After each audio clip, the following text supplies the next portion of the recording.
Тя не иска секс, издъних се. Здравейте, пише ви мъж на 29 с жена на 24. Заедно сме от почти година. Всичко между нас вървеше гладко, но аз прецаках нещата. Тя харесва ласките, прегръдките, целувките, нежността.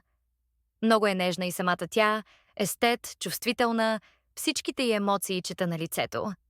Сексът ни беше хубав, тя ставаше страстна, дива и много й харесваше. Веднъж обаче й намекнах за свирка и тя ми каза, че не иска да си грози физиономията.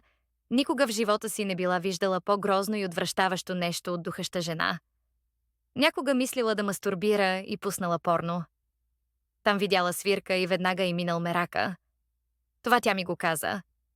Друг път пак я питах за свирка, а тя се засмя и отговори: "Ти да не би да си латентен гей?" И излезе от стаята омърлошена.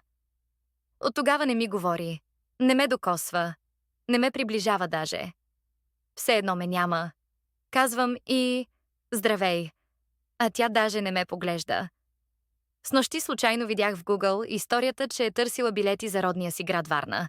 В момента живеем заедно в София. Явно ме оставя. Обичам я, но нейният пламък угасна. Тя мен явно вече не, а преди умираше за мен. По цели дни ме мачкаше, беше като залепена за мен, очите й светеха, а сега... Аз се издъних, знам, виновен съм. Как да се извиня?